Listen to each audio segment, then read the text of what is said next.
மனிதன் பிற உயிரினங்களை உணவுக்காக உண்டாலும் கூட தன் இனத்தையே உண்ணுவதை ஒருபோதும் விரும்புவதில்லை. பல உயிரினங்களும் இப்படித்தான் உள்ளன.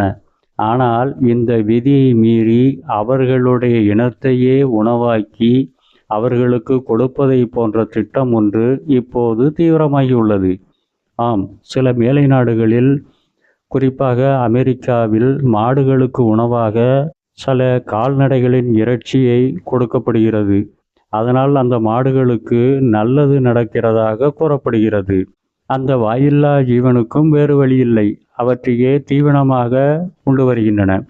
இந்த பிரச்சனை அவர்களோடு போய்விட்டால் பரவாயில்லை, இங்குள்ள நமது நாட்டு மாடுகளுக்கும் இந்த தீவனங்களை வழங்குவதற்கான திட்டத்தை இப்போது அவர்கள் மேற்கொண்டிருக்கிறார்கள்.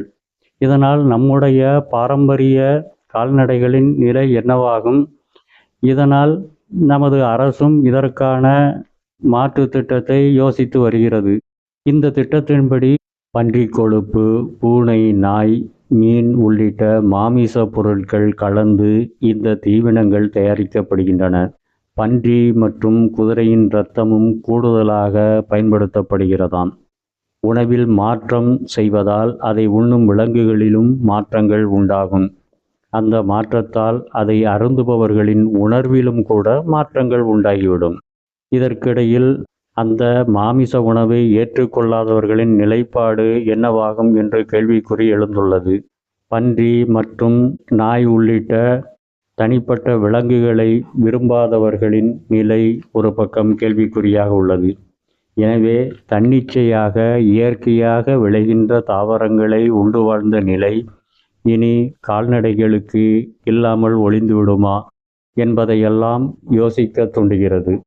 2000 ஆண்டுகளுக்கு முன்பே அறத்துப்பால், பொருட்பால், இன்பத்துப்பால் எழுதிய ஆசான் திருவள்ளுவர் தம்முடைய 209வது குறளில் ஒரு பாலை குறிப்பிட்டுள்ளார்.